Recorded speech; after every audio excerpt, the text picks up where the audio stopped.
From AccuWeather.com, this is AccuWeather Daily, a brief host-read article. It's weather news in a nutshell.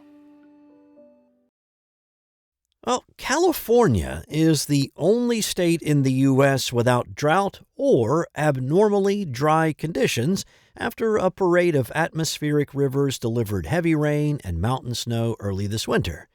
But drought remains a major concern across most of the rest of the West, where snowpack levels are near record lows. Now, this marks the first time since 2000 that California has been completely free of at least a D1 or moderate drought anywhere in the state.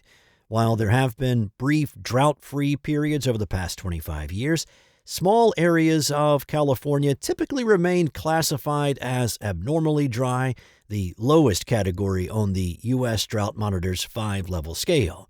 The U.S. Drought Monitor measures drought by combining data on rainfall, soil moisture, stream flow, snowpack, and vegetation with expert input to compare current conditions to normal. It classifies dryness in 5 categories: abnormally dry, moderate, severe, extreme, and exceptional drought.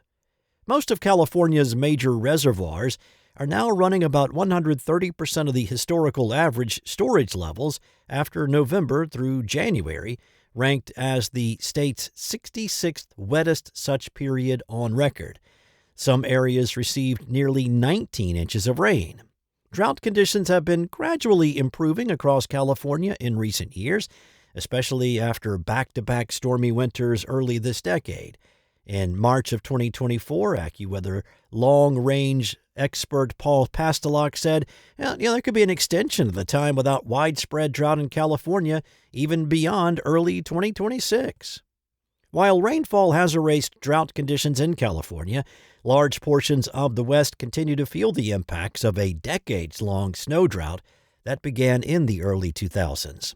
Pastelok said a year with a good amount of rain with less snow is just as bad as having no snow. Rainwater tends to run off quickly, often failing to recharge reservoirs, springs, and wells. Snowpack, however, melts gradually in spring, providing a more reliable and sustained water supply. The ongoing snow drought in New Mexico is intensifying water supply concerns along the San Juan River and the Rio Grande. Reservoir storage for the Rio Grande system at the end of December was the 4th lowest in 45 years. Pastelok said that this winter has been too warm, resulting in more precipitation falling as rain at elevations that typically receive snow. The snow drought has far-reaching impacts beyond water supply, including hydroelectric power generation. The lack of snow is also troubling for tourism, with many ski resorts across the West delaying opening after a warm and wet December. Several resorts in Oregon, Utah, and Colorado pushed opening dates back due to a lack of natural snow. Ultimately, the current setup could allow moderate to severe drought to worsen and expand across the Southwest.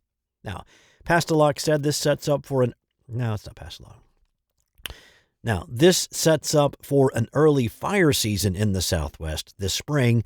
Extending the fire season is just as bad as having one big fire during peak season. The climate trend with wildfires is not so much the number, but it is the size and extension of the season, especially for the Southwest. Well, a day of play turned deadly in Florida when 2 middle school students were killed in a sand collapse, and that highlights every parent's worst fear. According to a GoFundMe for the families of 14-year-old George Watts and 14-year-old Derek Hubbard, the teens were digging a tunnel on Sunday when sugar sand collapsed on them. Sugar sand is the fine white sand often found on beaches. The boys' parents contacted the Citrus County Sheriff's Office when the teens did not return home around noon. Deputies responded to a call at a sportsman's park near Inverness on Sunday. Parents were able to ping the location of one of the boys' phones to help deputies determine where the teens had been standing. Both teens were transported to the hospital, but did not survive. Their families said the boys were lifelong best friends. A statement from Inverness Middle School, where both teens attended, said the situation has deeply affected many within our school and district community. Now, while sand collapses, while relatively rare, can still occur more frequently than some other beach hazards, including shark bites. Stephen P. Leatherman, a professor of coastal science at Florida International University, says that sand is more stable when wet because of surface tension, but as it dries, the pile will collapse. So to stay safe at the beach, paramedics and first responders say do not build tunnels under the sand. Being buried under sand can result in asphyxiation and crush injuries, which can quickly lead to suffocation and death. So parents, teach your kids and teens the dangers of digging holes and tunnels in the sand. Back in December, a young girl was rescued in the Woodlands, Texas, when a sandbar collapsed on her, leaving her trapped up to her neck. In September, beachgoers and lifeguards rushed to save 2 children trapped in a sand hole in Newport Beach, California. And back in 2024, a brother and sister were trapped when a 6-foot-deep sand hole collapsed at a beach in Lauderdale-by-the-Sea, Florida. The 7-year-old girl died, and her brother was hospitalized in that incident. Researchers and first responders note that most fatal sand collapse incidents involve holes deeper than knee height and occur within minutes. That's all for now.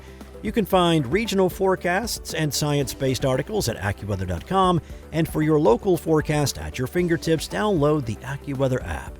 Enjoy the rest of your day. Be safe. I'll be back tomorrow with more from AccuWeather.